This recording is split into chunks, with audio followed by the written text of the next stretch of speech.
Et c'est parti pour le premier débrief du Tour de France, les amis. On se retrouve comme l'an dernier à partir de 19h tous les soirs. On va être ensemble pendant le Tour de France pendant plus de 3 semaines avec Polo, avec Robin et surtout avec vous, les rouleurs. Comme vous le savez, on va être ensemble pendant 1 heure à partir de 19h. Vous notez bien ce rendez-vous.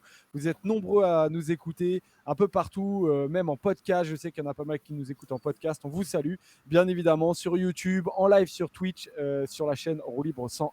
Vous allez voir, on va se régaler pendant 3 semaines et on va revenir dès aujourd'hui sur la première étape du Tour de France parce que on avait prévu plusieurs scénarios. Le scénario n'a pas vraiment été celui prévu, mais en tout cas, on s'est régalé. Je ne sais pas vous. Alors, en tout cas, on va en parler pendant plus d'1 heure. Comment ça va, Polo? Ça va très bien, Joseph. Petite ambiance un peu espagnole sur le plateau de Roue Joseph Libre n'a pas ce soir. compris le thème. Hein. Joseph, il a pas... Joseph, quel maillot t'as, toi, d'ailleurs? Alors, le jour où je respecte un thème espagnol, les amis, surtout thème Catalogne, c'est pas pour moi. Je l'annonce. Ah ouais, mais comment dire, le Tour de France part de l'Espagne avec Robin. On s'est dit, Robin il dit, ah, tiens, je vais mettre un maillot de l'Espagne. Je suis Le sûr, Tour de tiens, France, c'est la moi, Groupama FDJ. je vais Non, essayer c'est de la mettre FDJ un Suez, maillot qui ressemble. Joseph. C'est la FDJ Suez, Joseph, le maillot féminin. C'est vrai. Effectivement. Mais il est pas mal, mon maillot. Oui, On il le est voit très pas, bien. donc Il est mieux que le vôtre. Si, on le voit. on le voit pas, gros. Je le montre à ceux qui sont en live. Et toi, Robin, t'es allé sur un petit maillot, alors de qui, dis-nous? De Fabregas. Je sais pas si je me tourne, est-ce qu'on le voit? Vas-y, tourne. Cesc, 18. Cesc. Si, on voit à peu près, C'est le maillot de 2008, de mémoire. De Fabregas. Pourquoi Fabregas? Parce qu'il a annoncé il y a 1 heure qu'il prenait sa retraite. Et moi, c'est le joueur préféré de mon enfance. Donc, ça m'a fait un petit pincement au cœur, même si je ne vais pas vous mentir, je ne regardais pas ses matchs à Côme, en Italie, cette saison. Mais voilà, le fait qu'il s'en aille, qu'il raccroche officiellement, ça m'a fait un petit truc. Donc, je me suis dit, comme je n'avais pas de t-shirt repassé, je vais mettre un maillot de Fabregas. Bon, allez, c'est accepté. Mais c'est vrai qu'on est un peu dans le thème Catalogne, alors que le départ donné au Pays Basque, on s'est un peu planté. Ouais, un petit peu, mais bon, je dirais. C'est complètement planté. Bon, en tout cas, les amis, aujourd'hui, c'est arrivé à Bilbao. Donc, je vais redonner le résultat, en tout cas, le top 10 pour ceux notamment qui nous écoutent en podcast et qui voudraient un petit peu se remettre tout ça en mémoire. Donc, c'est Adam Yates qui a gagné aujourd'hui devant Simon Yates, son frère. L'image était belle. Il gagne avec 4 secondes d'avance. Ils se sont réglés à 2, en fait. Adam Yates, sur la partie finale, a réussi à le distancer. Tadej Pogacar a réglé le groupe des favoris. Ils ont terminé à 12 secondes. Qui est arrivé 4e? Thibaut Pinot devant Michael Woods, Victor Lafay qui a fait un grand numéro. On va débriefer ça tous ensemble. Jay Hindley, Skelmose, Vingegaard, Gaudu, Van Aert, Landa, Rodriguez, Kelderman. Voilà le groupe de 14 coureurs. Et ensuite, on a un groupe qui est arrivé avec 20 à 21 secondes plus tard, c'est-à-dire à 33 secondes d'Adam Yates, et dans lequel on retrouve des coureurs qui visent le classement général, comme Louis Mentiès, comme Romain Bardet notamment, et d'autres sur lesquels on se posait peut-être un peu des questions. Bien, Egan Bernal termine aussi dans ce groupe-là. Guillaume Martin aussi termine dans ce groupe-là. En tout cas, on va débriefer ça tranquillement, mais sûrement tous ensemble, les amis. Mais donc, c'est Simon Yates qui a gagné. Pour rappel, cette saison, sur la petite roue, sur ce débrief du Tour de France, on va débriefer chaque étape. Après, on va faire la preview du lendemain. On va faire un tour notamment par la Discord Fantasy, bien évidemment, sur lequel on est nombreux. Et franchement, merci à tous. On l'a lancé un peu tard, mais il y a eu un énorme taf qui a été fait sur le Discord. Donc, merci à tous. Vraiment, on se régale. Donc, on va évidemment suivre tout ça. Les pronos entre nous trois continuent. Évidemment, on a fait chou blanc aujourd'hui, mais en même temps, c'était pas. Il y avait pas mal de scénarios, donc à la limite aujourd'hui, on peut, c'est acceptable, on va dire. Et Robin, donc du coup, tu termineras par une rétro. Et sur ta rétro, du coup, tu vas nous parler de quoi aujourd'hui? Pas d'un basque. On va parler de Miguel Indurain. D'un mi-basque. Qui est un faux basque. On va parler un peu de ça, le fait que lui qui est né juste à côté du Pays Basque, mais à quelques kilomètres, a été un peu considéré comme un basque par certains durant sa carrière et encore aujourd'hui, un peu récupéré même par moment, on pourrait dire. Donc voilà, on parlera de tout ça. Bon, très bien. Donc on se retrouve vers la fin de l'émission pour écouter ça. Donc débrief de l'étape du jour. Et donc Simon Yates qui va gagner l'étape. Adam Yates, pardon, qui va gagner l'étape. Adam Yates qui est donc devant son frère. On avait prévu pas mal de scénarios, Polo, mais pas totalement celui-ci. Bah, non, pas totalement celui-ci, même pas du tout. Hein. Quelles que soient les prévues qu'on ait faites, que ce soit ici ou sur Winamax, on imaginait deux choses. Soit une étape qui se joue entre Cador, et on n'était pas loin de l'avoir, ce scénario, entre notamment Jonas Vingegaard et Tadej Pogacar, soit finalement aussi au Cador s'ajouter des coureurs qui sont habituellement compliqués à manœuvrer sur ce genre d'étape, comme un Wout van Aert et un Mathieu Van Der Poel, qui auraient en plus, selon ce qu'on pensait, pu régler le sprint à l'arrivée.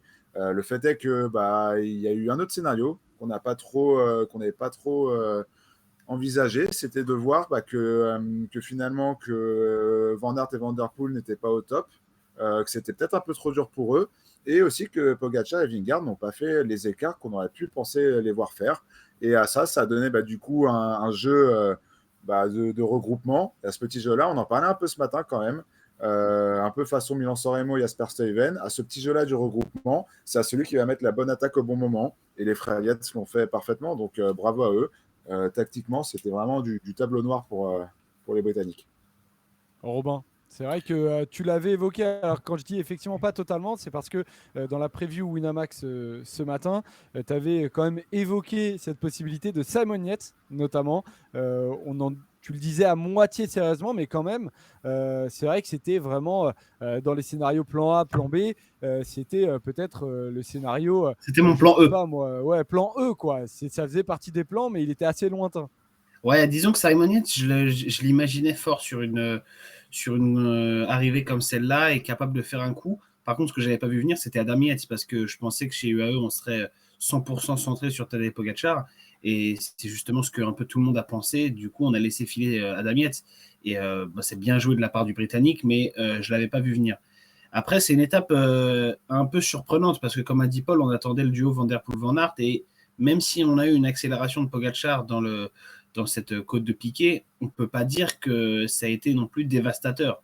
On n'a pas eu une énorme attaque de Pogacar. En fait, c'est surtout ses coéquipiers qui ont fait le boulot. En dernier lieu, c'était justement Adam Yates qui a fait un énorme relais, qui s'est ensuite écarté. Mais quand il s'est écarté, Pogacar, il n'a pas placé un démarrage de fou. Il a un poil accéléré encore, et après, il a demandé un relais à Vingegaard qui n'a pas voulu lui donner. Et du coup, on s'est retrouvé quand même dans une situation où on n'a pas fait la fin de la montée complètement à bloc devant. Donc, un peu déçu de voir Van Der Poel aussi loin, de voir Van Aert aussi loin, même si Van Der Poel, on a quand même assez vite compris qu'il n'était pas placé idéalement dans cette montée. Contrairement à d'autres, je pense à Alaphilippe qui a fait une bonne partie de la montée très très bien placée avant de complètement craquer. Van Der Poel, c'était pas vraiment le cas déjà à mi-pente. Et puis le scénario ensuite est encore moins prévisible parce que une fois que ça s'était regroupé, on aurait pu imaginer que Yates allait faire le tempo et emmener tout ce groupe-là jusqu'à l'arrivée tranquillement, ou que Jumbo ferait le tempo. Ils l'ont fait un petit moment d'ailleurs dans la descente. Et en fait, ça s'est pas passé comme ça. Moi, j'imaginais à ce moment-là qu'on allait arriver pour s'expliquer entre favoris, que Pogacar allait régler tout le monde au sprint et que c'était fini comme ça. Finalement, on a laissé partir les deux frères Yates. Et je me suis demandé, est-ce que finalement, dans cette histoire-là, Jumbo-Visma, ils n'étaient pas contents que ça se termine comme ça. C'est-à-dire qu'on si Yates craque pas pendant 3 semaines. Hein. Oui, mais bon, pour l'instant, on n'est quand même pas du tout dans ce scénario-là. On n'est pas du tout dans ce scénario. On n'envisage pas trop encore chez Jumbo-Visma. C'est vrai, on va regarder ça. Romain, est-ce que tu peux checker vite fait ton micro? Peut-être que tu es sur le mauvais, je sais pas, j'ai l'impression que ça résonne un peu. D'habitude, tu as un meilleur micro, mais c'est peut-être le bon. Mais Polo, est-ce que, je me pose la question, est-ce que en fait c'était finalement, est-ce que c'était prévu? Moi, j'ai pas l'impression que quand Adam Yates part en bas de la descente de la côte de Piquet, il a vraiment l'intention de s'échapper. Adam Yates, oui. Enfin, non, c'était pas prévu. Je pense que Adam Yates, ce qui était prévu, et il l'a bien dit après course, ce qui était prévu, c'était de mettre Tadej Pogacar sur une rampe de lancement. Finalement, il bascule pas loin, il fait le jump dans la descente, et à ce petit jeu-là, voilà, il a joué l'étape parce que tactiquement, c'est quand même quelqu'un qui connaît très bien le vélo, Adam Yates. Il a vu qu'à ce moment-là, c'était le bon moment pour attaquer. il a attaqué, il a regardé vite fait Pogacar et ensuite il a beaucoup discuté avec son équipe pour savoir s'il avait le droit de rouler. On lui a dit, on lui a donné le feu vert. À partir de ce moment-là, bah voilà, c'était très bien joué. À partir du moment où Pogacar et où Vingegaard n'ont pas fait la différence, là c'est tout de suite une autre course, c'est tout de suite un autre final qui se présentait. Et à ce petit jeu-là, bah, le team UAE s'est parfaitement adapté, s'est adapté très très vite, a tenté de déstabiliser un peu les Jumbo. Et là, comme le dit Robin, je pense que finalement ça les arrangeait peut-être un peu, ou du moins c'était plus trop leur affaire. Et à ce petit jeu-là, bah ouais, le team UAE était le plus malin. Et quand on voit la joie de Pogacar à l'arrivée, bah je trouve que ça fait plaisir. Et surtout, ça montre que cette équipe UAE, même au-delà de ces deux coureurs, sera une équipe, on l'a vu toute la journée, sera une équipe très très costaud à manœuvrer, Ouais. notamment avec Grossschartner, comme le dit Raph dans le chat, qui a fait un relais de l'espace, mon gars, au pied de la côte de Piquet là. Il aurait pu partir. Moi, non, je me dis, mais vas-y. Hein. Attends, on t'entend de loin là, Robin. Ah, mais j'ai changé le micro, j'ai mis le bon normalement. Ouais, Bah ouais, là c'est bon, mais c'est mais juste que augmente ton t'entendais gain. de loin. Ah, Voilà. attends, ouais, j'ai bougé les réglages sans faire Ouais. exprès. Voilà. Non, mais là Ouais. c'est bon, on t'entend bien. On t'entend bien. Là, il est parti C'est avec mieux comme ça ou pas? Ouais, c'est très bien. c'est top, c'est top. Un peu fort, mais c'est bien. Non, ce que je voulais dire, c'est Grossschartner, bon, pour moi, son relais, il part un peu n'importe comment. Il peut regarder un peu derrière lui ce qui est en train de se passer. Mais ce qui est important pour moi, c'est que, à mon sens, Jumbo-Visma avait un peu peur de cette étape, dans le sens où c'était taillé pour Pogacar, à la fois la montée avec les gros pourcentages et le petit sprint final. Et on avait peut-être l'appréhension de se dire est-ce que Pogacar n'est pas déjà capable de faire un petit écart, de prendre 10 secondes de bonif? Tout ça ne serait pas très arrangeant. Finalement, avec Pogacar qui prend que 4 secondes de bonif en prenant la 3e place de cette étape, je me dis que du côté de Jumbo-Visma, on a limité les dégâts et que finalement, c'était peut-être le mieux qu'on pouvait faire. Alors, dans un monde idéal, Van Aert aurait tapé Pogacar au sprint et pour la 3e place, il n'y aurait pas eu de bonif. Mais c'est peut-être pas si mal pour Jumbo-Visma. Et par contre, un truc, on va pas s'emballer, c'est que la première étape, mais que je trouve très important à noter, c'est que l'année dernière, quand il restait 3-4 bonhommes, il y avait souvent 2 Jumbo-Visma, en tout cas dans la première partie de tour, Vingegaard et Roglic, et un seul UAE qui était Pogacar.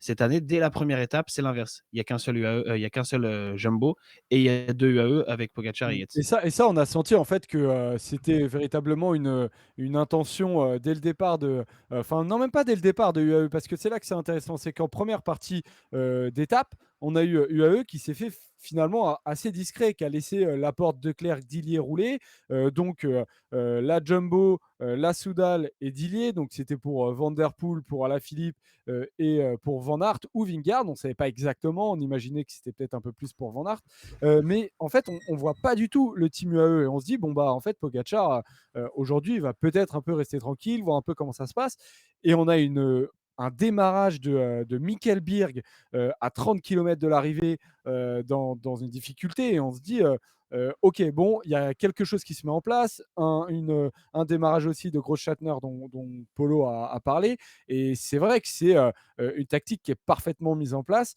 et avec peut-être une intention de tester le collectif Jumbo-Visma, et bah, ils ont quand même montré pas une faiblesse, parce que Vingegaard s'est montré très fort, peut-être même seul en fait, mais il s'est quand même montré très fort. Mais UAE en tout cas a fait une très très belle étape surtout. Hein. Ouais, UAE fait une très belle étape, on en a parlé, mais sur le cas de Jumbo, moi je suis pas très très inquiet, je suis pas plus inquiet que ça. Je les ai trouvés forts collectivement, capables sans trop se poser de questions de prendre la course à leur compte. Ça m'a surpris, notamment de sacrifier un Christophe Laporte aujourd'hui pour rouler notamment. Et surtout après, je les ai vus costauds. Je les ai vus costauds avec Tige Benoît, avec Sepp Kuss, avec Kelderman. Ça reste du très costaud. Alors évidemment, quand il restait 3 personnes, avec 4 avec Victor Lafay, bah oui, il y avait 2 UAE et un seul Jumbo. Mais bon, ils étaient 4, hein, ils n'étaient pas 15 non plus. Au bout d'un moment, les meilleurs sont devant. Dire qu'ils m'ont déçu, je pense pas. La seule question que moi je me suis posée pendant cette Non, moi, ils étape, m'ont pas déçu non plus, je suis d'accord avec oui, Polo. oui, non, voilà. Mais la question que je me suis posée moi dans cette étape, c'était de savoir pourquoi il roulait et pour qui. Est-ce que c'était pour Vingegaard? Est-ce que c'était pour Van Aert? C'était quand même un risque pour Wout Van Peut-être Aert. pour gérer, tu vois, tu es plus serein quand tu es en train de rouler dans ton rôle et tu es dans quelque chose que tu Ouais, connais, tu gères le rythme et tout va bien. Tu fatigues, Bon, on a quand même perds la quelques sensation. cartouches, tu perds quelques cartouches et en plus, Ouais, je sais pas, je me Bah, pose un peu l'a je me fait pose un peu la question. dans son, on va parler de l'a fait après, mais dans son interview d'après course, il parle justement du moment où il contre pas l'attaque d'Adam Yates en disant pour moi, j'attendais que Vingegaard y aille. Il regardait un peu où était Van Aert et j'ai l'impression que l'a fait pendant l'étape avait l'information comme quoi Jumbo roulait plutôt quand même pour un Van Aert, mais que Van Aert n'avait tout simplement pas les jambes. Et ça a été un des éléments importants aujourd'hui, c'est que Van Der Poel et Van Aert, et alors un peu plus loin encore plus Alaphilippe, mais c'est que ces trois-là en fait n'avaient pas du tout les jambes. Est-ce que c'est parce qu'on a, j'ai vu dans le chat tout à l'heure quelqu'un parler de cette difficulté du piqué. Est-ce que c'était encore plus difficile que prévu? Est-ce que c'était le rythme de montée qui a été différent? Comment ça se fait ou c'est les jambes tout simplement de ces mecs-là qui n'ont pas tenu? Déjà, à partir du moment où Van Aert est là, Van Der Poel doit être là. S'il n'est Oui. pas là, c'est que c'est un problème de jambes. J'estime aussi que pour Alaphilippe, on peut dire la même chose. Quand tu vois qu'un Kelderman, un Rodriguez, un Van Aert sont là, si Alaphilippe n'est pas là, c'est parce que les jambes lui manquent un peu aussi. Moi, je pense pas que c'était si dur que ça. On avait quand même évoqué un scénario hier. Il se trouve que les deux Yates, ils partent en facteur. Et en fait, ils partent parce qu'on les laisse un petit peu partir, au moins pendant quelques secondes. Mais en dehors de ça, en fait, on avait un groupe d'une quinzaine de mecs qui s'est regroupé après la bosse. Certes, au sommet, ils ne sont pas tous passés ensemble, c'est logique, ils étaient un peu éparpillés, mais ça s'est très vite regroupé quand même derrière. Parce que Pogacar n'avait pas envie de rouler tout seul, n'était peut-être pas assez fort d'ailleurs pour partir complètement seul, il n'avait pas envie d'emmener Vingegaard avec lui, et parce que derrière, on avait plein de petits groupes de 2, 3, 4, et que tout ce beau monde s'est regroupé assez vite dans la descente. Finalement, ceux qui ne sont pas là, pour moi, c'est pas que le profil leur convenait pas, parce que devant, on retrouve un peu de tout. Tu vois, un Madouas aurait pu être dans ce groupe-là s'il avait eu peut-être un peu de meilleures jambes. Bardem, NTS aussi, qui perdent un peu de temps en général. Tout cela, pour moi, alors peut-être qu'il y a des problèmes de placement aussi, peut-être que c'est pas que les jambes qui ont parlé, mais c'est pas, on peut pas dire la difficulté est trop dure pour ces mecs-là, y compris Alaphilippe ou Van Der Poel. Pour moi, c'est qu'ils sont ratés, quoi. En tout cas, quand Soit on sur voit les jambes, Dillier rouler autant, c'est que ça veut dire que Van Der Poel sur la reco, pour lui, estime que c'est dans ses cordes. Ouais, sûrement, sûrement. Bah, sans doute que Van Der Poel partait avec des ambitions ce matin. J'imagine que oui, j'espère que oui, à moins d'être malade et qu'il annonce dès le matin que c'est pas pour lui. Mais sinon, il n'y a pas de raison que ce matin, ils disent non, non, les gars, roulez pas pour moi. Ouais. Donc oui, c'est logique qu'on ait roulé pour lui. Après, il y avait clairement un déficit chez Van Der Poel de jambes aujourd'hui. Est-ce qu'il va se traîner ça toute la semaine ou est-ce que c'est juste aujourd'hui? Ça, on va voir. Mais comme je te dis, à partir du moment où Van Aert est à cet endroit-là, Van Der Poel, il y a forcément un problème s'il est 30 secondes derrière. Ouais, sur ce type d'étape, parce que comme le disait Alpha Dog, je crois, dans le chat, Van Der Poel ne peut pas gagner au Ventoux. Par exemple, Van Der Poel ne peut pas aider à Otakam comme il l'a fait l'an Oui, mais passé. sur une étape pour puncher comme ça. Mais sur cette étape pour puncher, en fait, ce qu'on a peut-être sous-estimé, et pourtant les profils étaient clairs, hein, c'est la difficulté de cette dernière côte, et aussi le fait que le Team UE a durci avant. C'était pas la Flèche Wallonne. C'était une course difficile qui s'est courue quand même assez vite. On a repris rapidement l'échappée avec 3000 mètres de dénivelé, quand même, c'est pas rien. Et en plus, le Team UAE a durci. Le Team UAE a quand même durci. Et ça, pour les coureurs comme Van Aert et Van Der Poel qui sont plus lourds, c'était forcément compliqué. C'est pour ça, dire qu'ils ont déçu, c'était peut-être un peu dur. Moi, j'imaginais même pas Van Aert à ce niveau-là. Quand on voit les coureurs qui passent en tête, c'est les grimpeurs finalement. Quand on voit les gens derrière le groupe Yates, c'est Skelmose, c'est Godu, c'est Jay Hindley, c'est ces gens-là. C'est pas les punchers costauds dont font partie Hormis Van Aert Victor et Lafay Van qui Der Poel. Hormis effectivement Victor faisait Lafay. des étapes démentielles. C'était la théorie de Jackie Durand qui disait mais si Victor Lafay est là, Van Aert et Van Der Poel doivent être là. Le fait est que ça s'est pas aussi, je suis plutôt d'accord avec ça aussi. Exactement comme ça. Moi, je pense que c'était un moment un peu trop dur pour eux. Je ne sais pas si ça doit dénoter d'un certain manque de conditions de l'un et de l'autre. Je pense qu'on le verra déjà dès demain.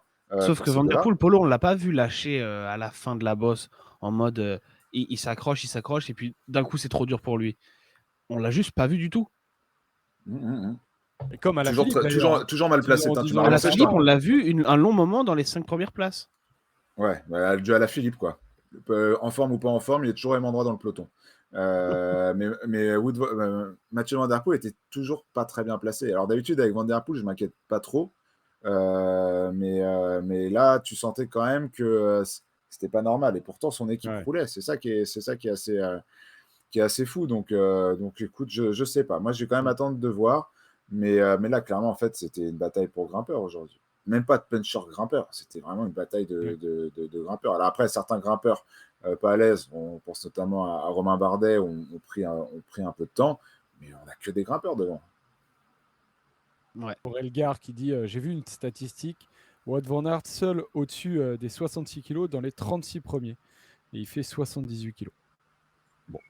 La fée pèse 10 kg de moins par rapport aux deux. Ouais, peut-être que la fée a peut-être un profil qui correspond un tout petit peu plus à cette arrivée-là. La fée est un vrai profil de puncher. Là où il a moins de pointes de vitesse et moins d'endurance, je pense peut-être que De Wout et Mathieu Van Der Poel. Mais c'est vrai que dans les profils et dans les étapes, on l'a vu briller, Victor Lafay, je pense notamment au Tirreno. Je pense à l'étape qu'il a gagnée dans l'Est, la course qu'il a gagnée dans l'Est en début de saison aussi. J'ai plus le nom exact parce qu'on avait 3 en même temps. Je m'y confonds un peu. C'était avec des vraies qualités de puncher, donc c'était pas non plus surprenant de le retrouver là. Mais alors à ce niveau. Mais d'ailleurs, il aurait pu aller chercher, il aurait clairement pu aller chercher la victoire. Il fait, alors je dirais qu'aussi, je vais le dire quand même, pour moi, il fait une erreur de pas sauter dans la roue d'Adam Yates, qui en plus attaque pas vraiment sur une attaque qui est très saignante. Il s'attend à ce que Vingegaard saute. J'ai l'impression très claire qu'il l'avait largement dans les jambes, cette victoire-là. En tout cas, pour suivre les frères Yates, oui, je pense qu'il pouvait. Mais à mon avis, il faut qu'on s'attende à ça, c'est que Jumbo et Vingegaard en particulier vont être très concentrés sur Tadej Pogacar. Et je ne les vois pas sauter sur toutes les attaques. Je ne vois pas Vingegaard aller jouer les victoires d'étape. Je veux dire, quel est l'intérêt? Pourquoi Vingegaard sauterait dans la roue d'Yates? Pourquoi il irait? Et pour s'isoler devant avec Pogacar et un ou deux mecs, il est sûr que Pogacar va gagner l'étape. Et donc, finalement, au jeu des bonifs, il va être perdant. Il a tout intérêt à ce qu'il y ait un petit groupe qui parte dans lequel il n'y a pas Pogacar. Et comme ça, Pogacar, il prend ni du temps, ni des bonifs. Finalement, c'est tout bénef pour Vingegaard, cette attaque des frères Yates. Pour moi, après coup, sur le moment, c'est peut-être dur à voir. En plus, on est sur la première étape du Tour. Mais après coup, ça me paraît totalement normal que ni Jumbo ni Vingegaard en personne ne soient allés dans la roue des frères Yates. Ouais, bien sûr. Et je vais même rajouter, Jeff, si tu me permets 2 secondes, excuse-moi d'ailleurs, Robin, j'étais à moitié coupé. J'ai même rajouté que Vingegaard a très bien couru aujourd'hui. Alors, on aime, on n'aime pas. C'est vrai. Mais qu'est-ce que Vingegaard, qui a gagné un Tour de France en laissant justement Pogacar et UAE s'épuiser pendant une semaine et demie, en mettant 2 attaques sur le Tour de France, qu'est-ce que Vingegaard va aller se faire chier à aller prendre des relais à Pogacar sur l'étape 1 du Tour de France où il n'y allait avoir aucun écart. Vingegaard a couru à la perfection aujourd'hui. Est-ce que c'est le cas de la Jumbo? Est-ce que c'est le cas de Van Aert? C'est un autre débat. Par contre, Vingegaard, vainqueur du Tour de France sortant, visiblement va appliquer exactement la même stratégie que l'an passé. C'est de choisir ses attaques. Et ses attaques, à mon avis, elles vont être assez dévastatrices. C'est ma théorie. Rendez-vous au col de la Lose, étape 17. Parce que c'est à ces moments-là qu'il va falloir faire des écarts. C'est à ces moments qu'il va falloir faire des écarts. C'est pas aujourd'hui. Pogacar est un affamé de victoire. Et en plus, grâce à ça, il peut se dire qu'il prend des petites bonifs par-ci par-là, comme il l'a fait aujourd'hui. C'est à la fin du bal qu'on compte les musiciens. Et là où Pogacar devra répondre, ce sera sur la haute montagne notamment et le contre-la-montre. Et là, j'ai peur que ce soit là que Vingegaard commence à appuyer. Alors, on a donc Pogacar-Vingegaard qui arrive dans le même groupe. Pogacar prend 4 secondes d'avance grâce au bonif. Derrière, il y a quelques enseignements quand même à tirer de cette étape-là qui sont assez intéressantes. Donc, il y en a qui ont terminé dans ce groupe-là de Pogacar, Vingegaard. Il y a Hindley, il y a Skelmose, il y a David Gaudu, il y a Thibaut Pinot, il y a Mikel Landa, il y a Carlos Rodriguez aussi. Alors, il y a des dynamiques un peu différentes. Ils ne sont pas tous arrivés en même temps sur la côte de Piquet. Robin, qu'est-ce que tu retiens dans ces noms-là d'abord? Et après, on parlera de ceux qui ont perdu un peu plus de temps. Attends, dans quel nom tu m'as cité là? Alors, il y a du Hindley, il y a du Skelmose, il y a du Gaudu, il y a du Landa, il y a Carlos Rodriguez aussi. Ils étaient. J'ai été un peu impressionné par Hindley. Je crois que c'est le premier qui passe au sommet derrière le groupe de tête. Alors, j'ai eu l'impression qu'il avait un peu perdu les roues à un moment, qu'il allait exploser et qu'il revenait après. Donc, j'ai peut-être besoin de revoir le truc, mais si tu as vu ça.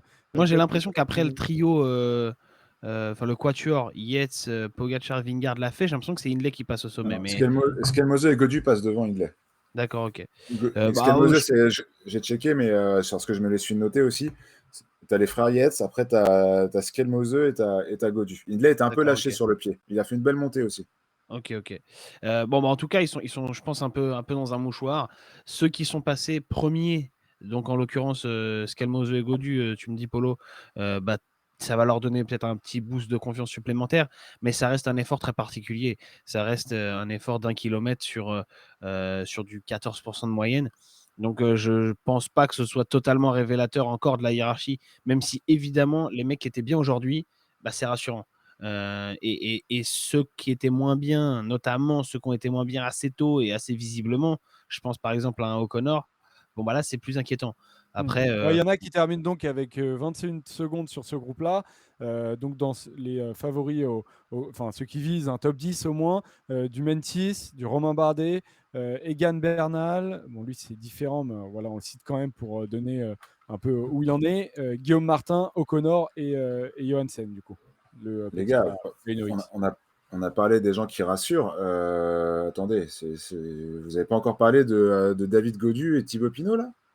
Justement, C'est quand même, c'est Robin est c'est quand passé, même l'un des, Robin est c'est passé quand même l'un des, aller plus loin. c'est quand même l'une des choses les plus importantes de ce qui s'est passé, sur cette étape. Moi, qui est mon prisme, dès que ça monte et dès que ça devient tendu, de regarder où sont tous nos Français, je peux dire que quand j'ai vu où est-ce qu'est passé Godu et où est-ce qu'est passé Thibaut Pinot, j'ai surtout commencé par David Godu, qui, et Robin, tu nous en parleras peut-être mieux, mais qui a vraiment travaillé là-dessus, sur cette capacité à réagir aux attaques et aux accélérations sur ce genre de montée, sur ce genre de pourcentage. David Godu est à sa place aujourd'hui, là où beaucoup de gens l'enterraient. Beaucoup de gens lui promettaient un Tour de France galère compte tenu de ce qu'il a fait en juin. David Godu aujourd'hui est à la place où il doit être sur ce genre de difficultés, et ça fait très plaisir, et surtout, comme tu disais Robin, il fait partie de ces mecs qui vont engranger de la confiance aujourd'hui. En plus, à côté de lui, il a vu que Thibaut Pinot était en forme. Collectivement, il y a une émulation qui, à mon avis, va se créer parce que Thibaut Pinot a fait une sacrée étape. Lui qui part de très très loin au pied et qui finit en remontant les morts un par un, en faisant une super descente pour rapidement recoller. Pour la groupe FDJ et pour son leader David Godu, ce qui vient de se passer aujourd'hui, c'est hyper positif pour la suite. Et on sait qu'avec David Godu notamment, il y a toute cette question de confiance, on en parle souvent. Et bien là, au niveau confiance aujourd'hui, tu sais où est-ce que tu es passé par rapport aux ovnis de devant, et tu sais aussi où est-ce que tu es passé par rapport aux gars face à qui tu vas jouer le podium. Donc c'est très très intéressant. Et Pinot, faut parler de son sprint pour aller chercher la 3e place quand même. Il se fait battre par Pogacar, mais il veut essayer d'aller chercher la bonif. Il lance de loin, il lance de loin, mais il fait kiffer parce que ça, cette pente de vitesse, il l'a toujours eu. Je ne comprends pas d'ailleurs comment il a pu ne pas gagner d'étape sur le Giro.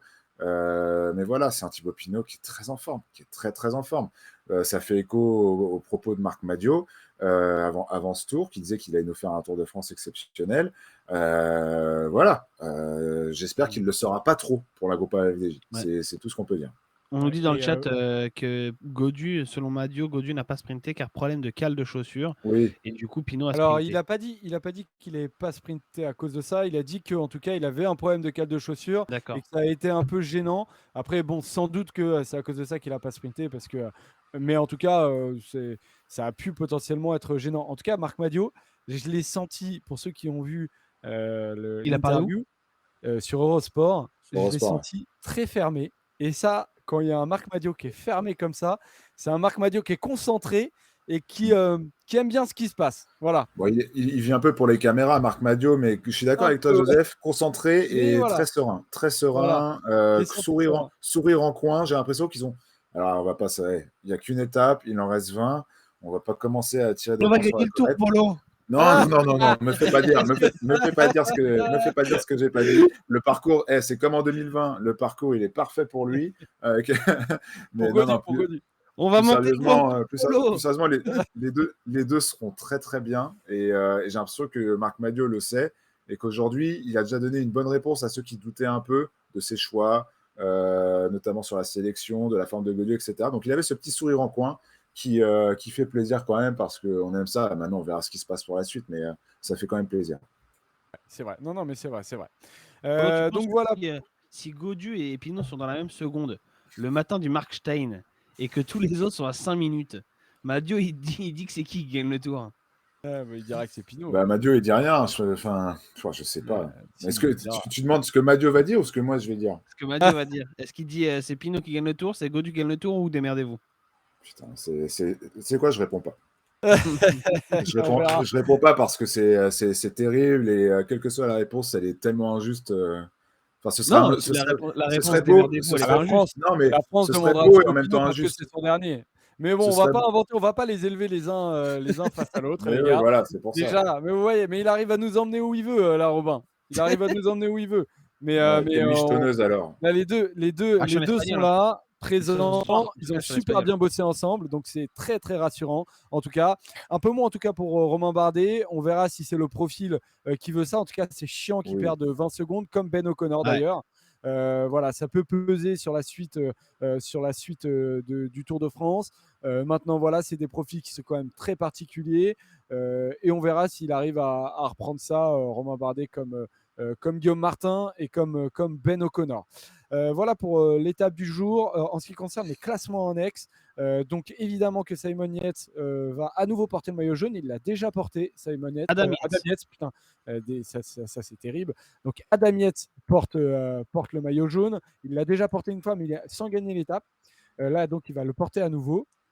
Alors lui, en théorie, il a aussi le maillot vert par points, mais demain, il sera donc porté par son frère, vu qu'il ne peut pas porter les deux en même temps. Donc, nouveau maillot vert, je ne sais pas si tu as vu, Joseph. Le maillot vert. Ouais, qu'on avait vu sur le Dauphiné. Ils l'ont sabordé. Alors, je crois que je l'ai vu sur le... Si, je crois que je l'ai vu parce que il avait déjà été dévoilé. Oui, c'est un maillot vert. Voilà, non, mais je l'ai vu. Ah, tu le trouves pas beau? Ça m'a fait mal au cœur. Bah, ça change, quoi, ça change. Le changement, on a toujours un peu de mal, hein. C'est très humain, ça, finalement. Non, mais vraiment, on a toujours un peu de mal avec le changement, hein. C'est pas avec certains nouveaux maillots des équipes. Il y a des choses très belles, il y a des horreurs infâmes. Mais voilà, on aura le temps d'en parler. Moi, tu vois, le maillot Lidl, je le trouve beau. Ah bon? Ah, mais tout le monde l'a démonté, moi je le trouve beau, tu vois. Je trouve qu'il moi je l'aime bien aussi. les goûts, les couleurs. Moi je l'aime bien c'est aussi. terrible. Mais bon, on peut pas dire trop fort parce que j'ai l'impression qu'on est horrible. Je le trouve horrible pour les champions nationaux. Pour le maillot classique, ça va. Il passe le gros Lidl au milieu du maillot de Skelmese, il est terrible. Ça, c'est vrai. Même les autres champions. Le maillot de Queen Simons aussi, catastrophique. Ah ouais, alors que le maillot horrible. On dirait un mauvais déguisement d'un mec qui veut imiter un Texan, quoi. C'est catastrophique. Le maillot à poids, donc c'est Nelson Powles qui va le porter et donc qui peut se placer aussi sur la suite du Tour de France pour ce maillot-là. Ça peut être un vrai prétendant et un objet. Moi, je l'ai mis. Hein. J'ai mis dans les favoris. Je l'ai pris dans ma fantasy Tour de France aussi. Surtout que Carapaz n'est plus là. Enfin, il est là, mais plus pour le classement général, quoi.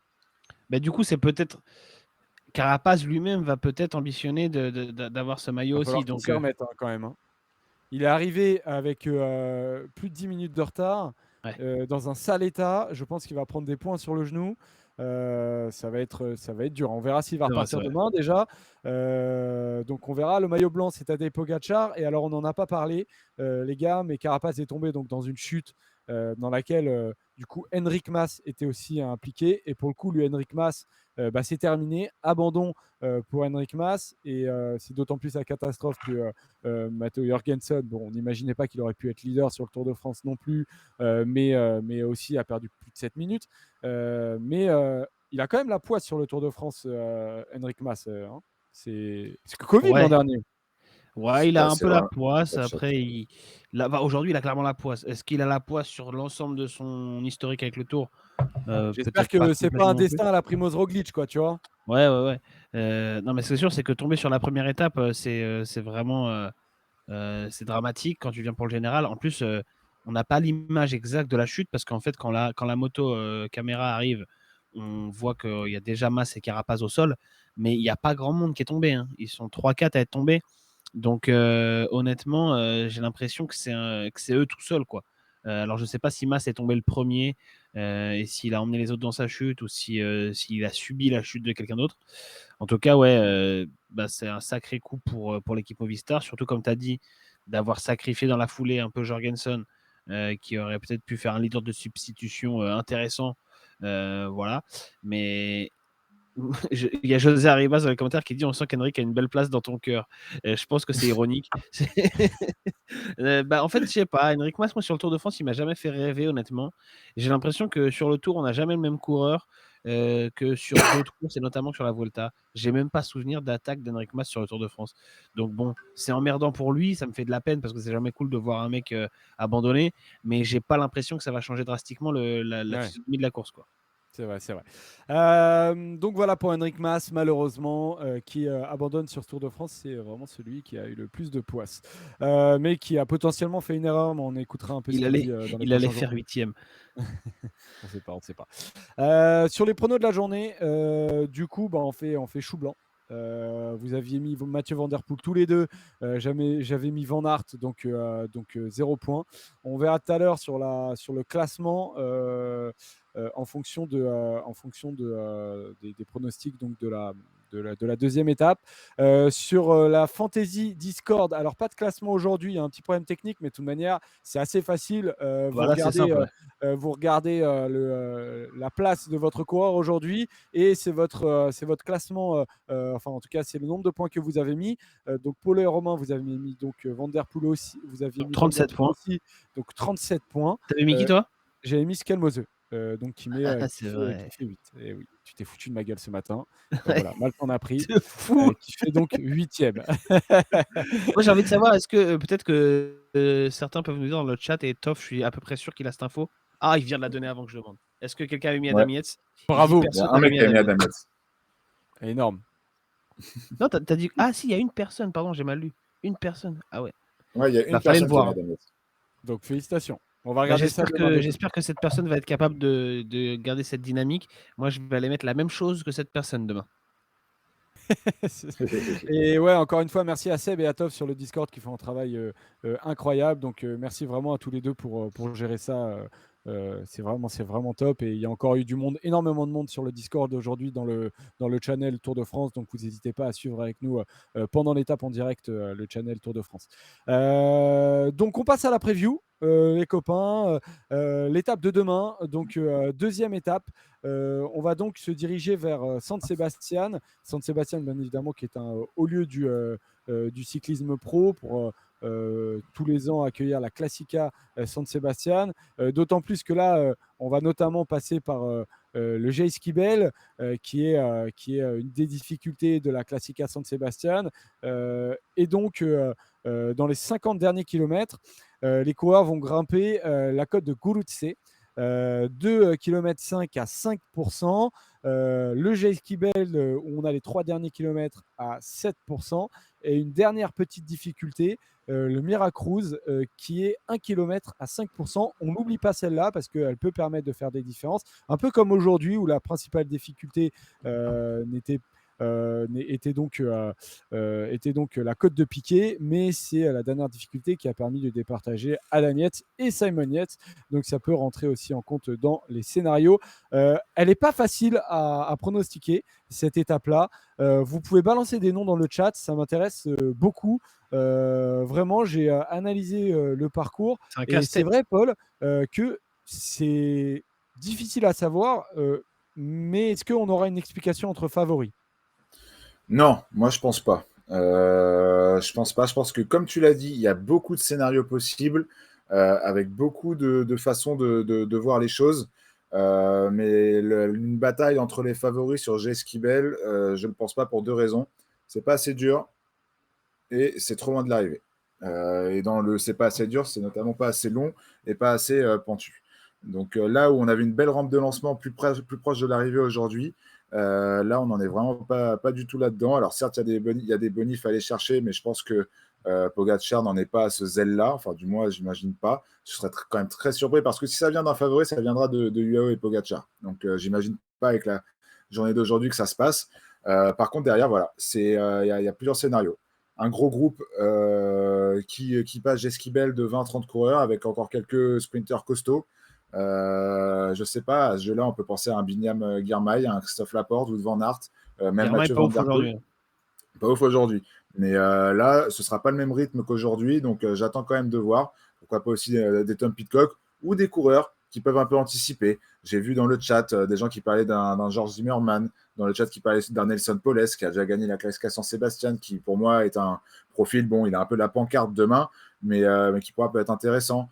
Ce genre de coureur-là, donc je suis pas sûr que ça se joue vraiment dans Jesquibel, ça se sera peut-être joué avant. Et à ce petit jeu-là, c'est très très dur de trouver qui va l'emporter. Et au niveau des différentes fantaisies et des différents paris, bon courage, messieurs. Alors, moi, j'ai une petite question. Est-ce que si un Thibaut Pinot attaque dans Jesquibel, on le Arrête, laisse partir du Joseph. côté du. Mais oui, laissera partir ça, enfin, potentiellement. Oui, Thibaut bien Pinot, sûr, il est à c'est parti. 22 secondes.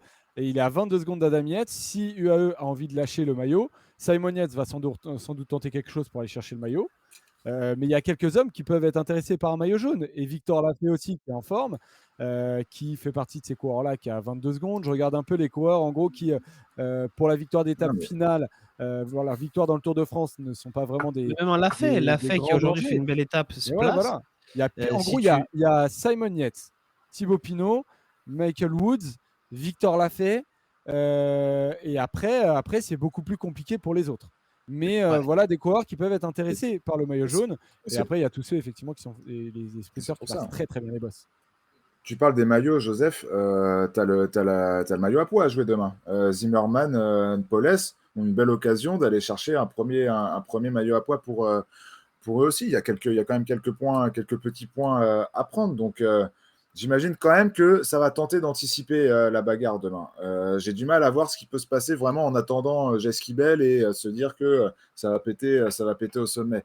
Moi, plus j'y pense, plus j'imagine un scénario où ça aura anticipé. Alors, je ne sais pas si ce sera dès le pied de l'étape, ou si ce sera même un peu plus loin, dans des petites côtes qui peuvent servir de rampe de lancement, mais je pense que ça va anticiper.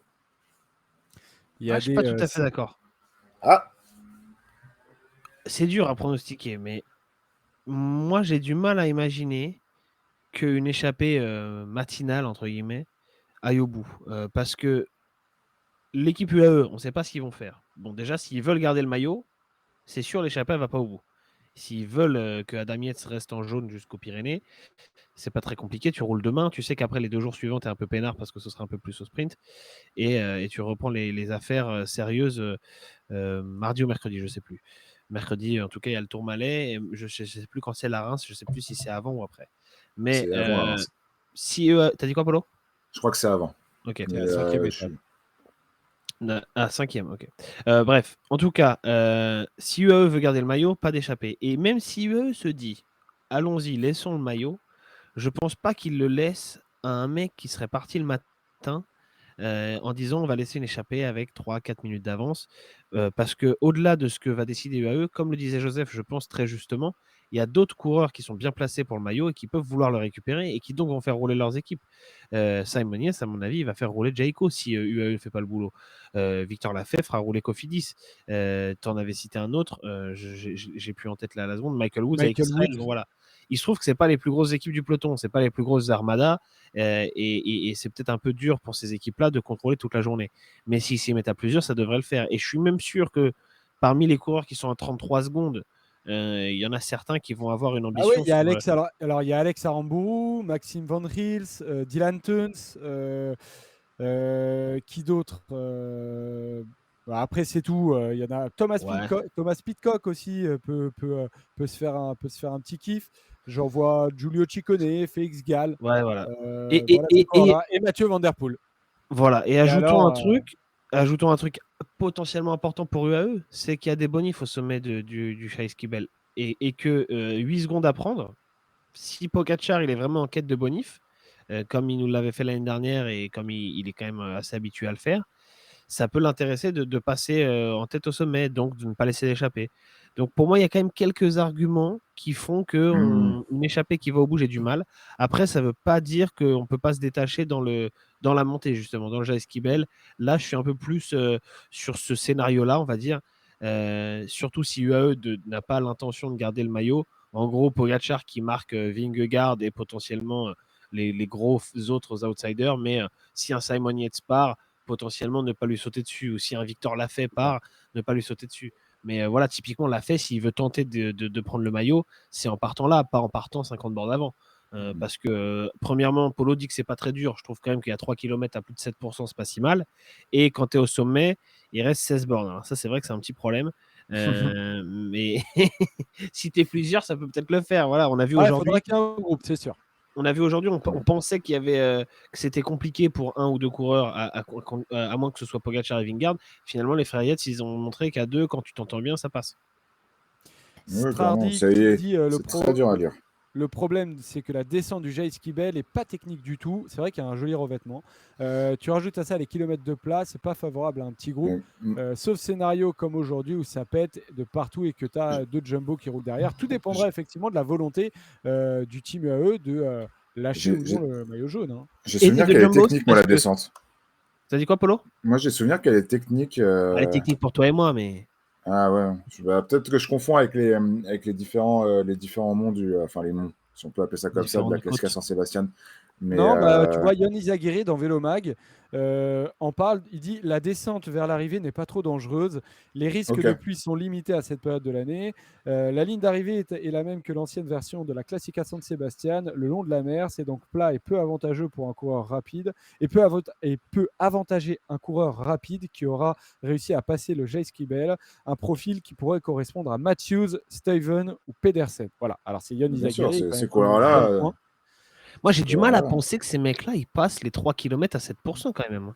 Bah écoute, Yann Izagirre, ça dépend du rythme. Ça dépend du rythme. Ça dépend des objectifs des autres. Ça dépend de qui il y a devant. Ça dépend de plein de choses. Elle est très casse-gueule cette étape. Hein. Elle est très casse-gueule à pronostiquer. Hein. Moi, je suis pas sûr de mettre beaucoup de sous chez Winamax demain matin. On va aller sur quoi du coup, les gars?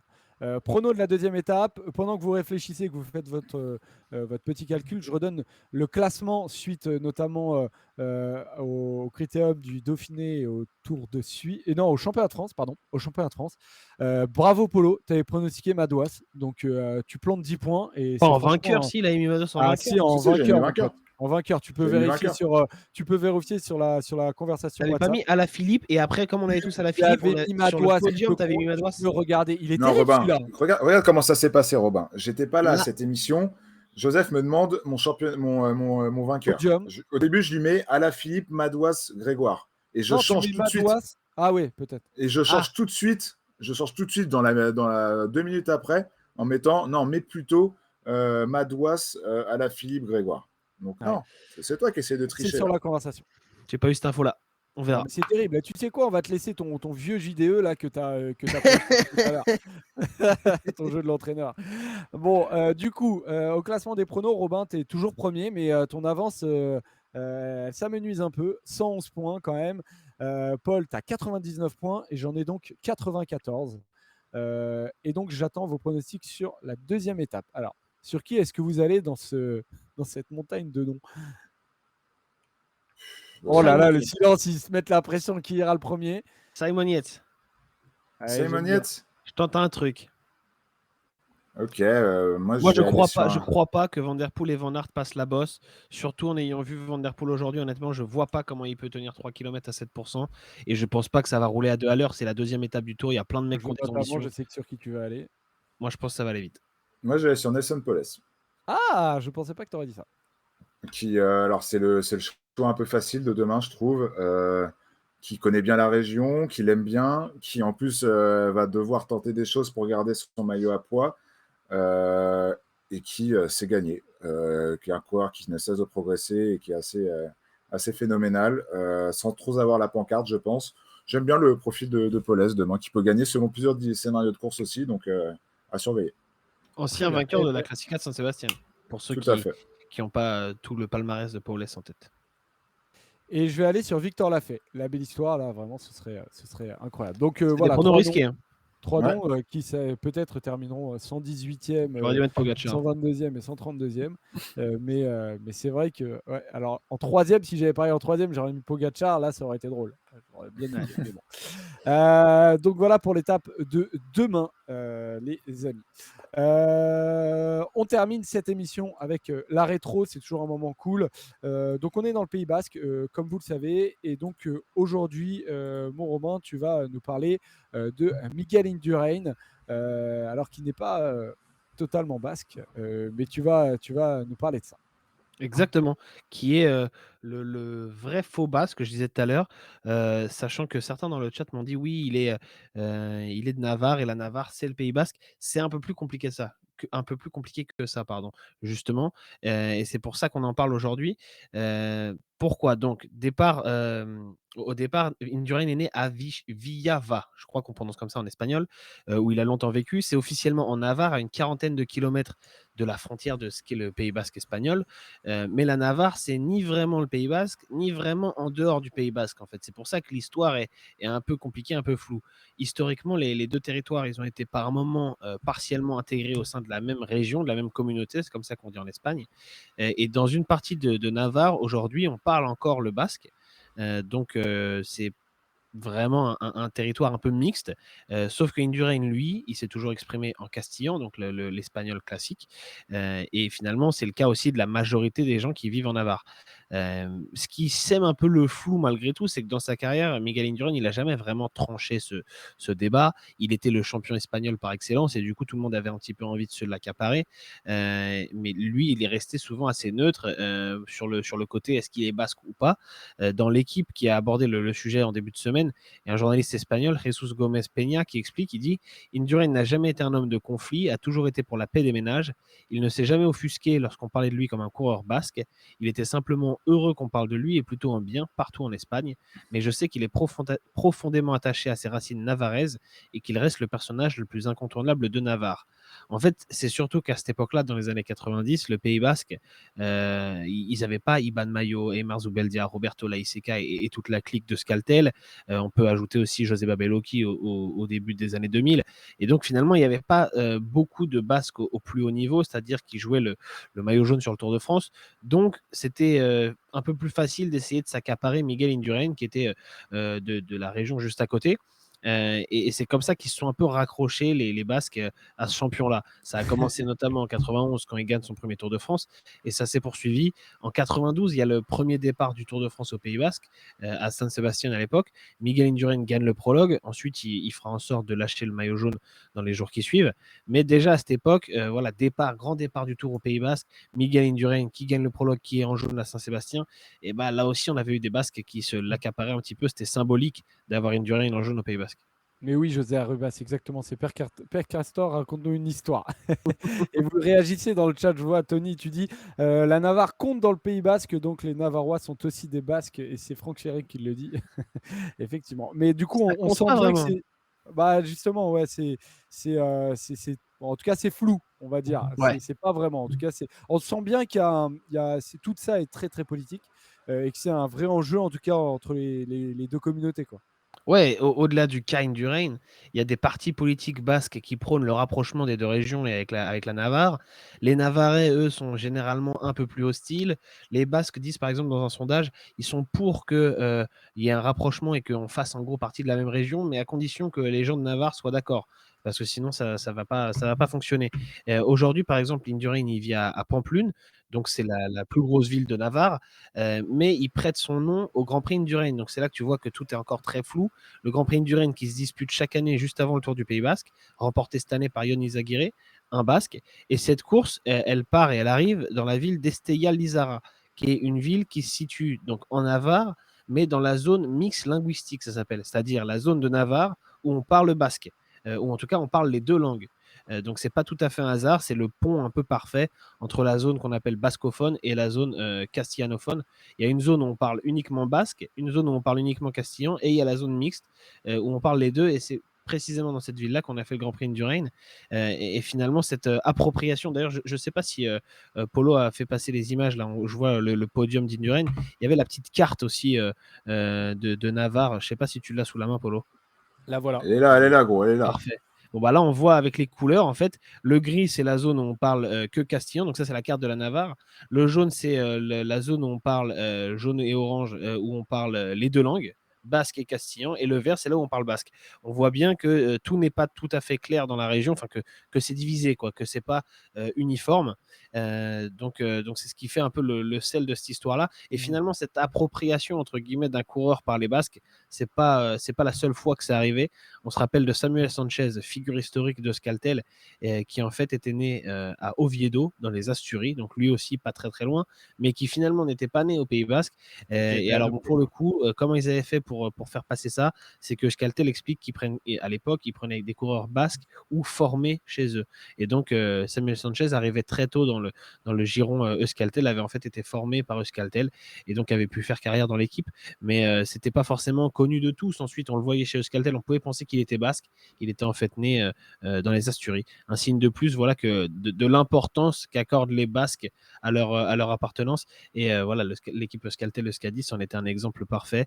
Rappelons que Indurain n'a jamais couru pour Euskaltel-Euskadi et que aujourd'hui, il n'y a pas d'équipe espagnole qui soit représentant de la Catalogne, de la Galice ou d'une autre région. Il n'y a vraiment que Euskaltel qui a ce rôle-là. Ouais, effectivement, l'Espagne et ses régions, c'est toute une histoire culturelle. Et Emma Stone qui dit il n'y a rien de flou, ça dépend juste de quelle base on parle, géographique, culturelle, administrative, etc. Non, tu as raison, c'est pas flou. C'est le principe des communautés en Espagne. Voilà, c'est ça, non, mais bien sûr. Mais la communauté de Navarre, elle existe en tant que telle et elle n'est pas associée au Pays Basque. C'est deux communautés aujourd'hui qui sont bien distinctes et c'est pour ça d'ailleurs qu'il y a des projets politiques qui veulent les réunir. C'est bien qu'aujourd'hui, elles ne sont pas ensemble. Ouais, exactement. En tout cas, voilà pour la rétro du jour. Merci, mon Robin, de nous avoir dit tout ça. Avec plaisir. C'est du coup, bah voilà, on touche à la fin de cette émission, les amis. On se retrouve demain à partir de 19h, bien évidemment, pour se régaler. En tout cas, le Pays Basque nous a offert une très très belle première étape. C'était évidemment, il n'y a pas eu de galère sur le parcours, etc. C'était vraiment très très propre. Quelle ambiance, franchement, c'était magnifique à voir sur ces premières images du Tour de France. Et les grands départs à l'étranger comme ça, c'est quand même assez sympa. Donc merci à tous d'avoir été avec nous ce soir, les rouleurs. Et puis du coup, on se retrouve demain pour la deuxième étape. Promis. Ça demandait un quiz, hein, Joseph. Ça demandait un quiz. Allez, je vous fais un quiz. Vous savez quoi? Je vous fais un petit quiz pour terminer. Il y a des gens qui étaient déjà partis. Qui suis-je? Il faut se dépêcher. Hein. Allez, qui suis-je, les amis? C'est pour ceux qui sont restés. Voilà, c'est comme ceux qui partent des stades avant le coup de sifflet final et qui ratent un but. Bien fait pour eux. Qui suis-je? J'ai terminé deuxième de la route d'Occitanie cette année. J'ai bien figuré sur l'étape. Non, Woods, il gagne. J'ai bien figuré aujourd'hui. Je suis un coureur qui n'était pas véritablement censé en début de saison être leader de mon équipe. C'est Woods, non, Joseph? Non, c'est pas Woods. C'est pas censé être leader classement général de la route d'Occitanie. J'étais pas véritablement censé être leader général de. Qui sort derrière? Non, Woods a gagné la route d'Occitanie, les amis. Oui, mais c'est ça, oui. Voilà. Ça a été trouvé dans le chat. C'est tu as trouvé, bravo. Entre Polo et Robin, on continue. Je suis un coureur espagnol. Rambo? Non, je me suis trompé. Hein? Je me suis trompé. J'ai confondu deux coureurs. Mais j'ai quand même terminé deuxième de la route d'Occitanie. Je suis espagnol. Je fais partie du team Arkea Samsic. Ah, c'est Christian Rodriguez. Voilà, Christian Rodriguez. Effectivement. Oh, mais c'est ça qu'il faut faire au dernier moment. Tu pensais à Carlos Rodriguez, ce truc. À Carlos Rodriguez. J'ai pas lu le prénom. J'ai pas lu le prénom. Voilà. On en fera un mieux demain, mais voilà, je l'ai fait vite fait. Et ben voilà, bravo les amis. Ouais. Bravo. On t'a forcé. Quel des deux qui a trouvé? Ouais, égalité, je pense. Ouais. Égalité. Bon voilà, de toute manière, il était éclaté au sol, donc on va pas le compter. Demain, on en fera un plus beau, les amis. Bon voilà, c'était bon pour terminer. Merci à tous de nous avoir suivis, les rouleurs. On se retrouve demain à partir de 19h. Ciao, ciao, gros bisous à tous. Ciao.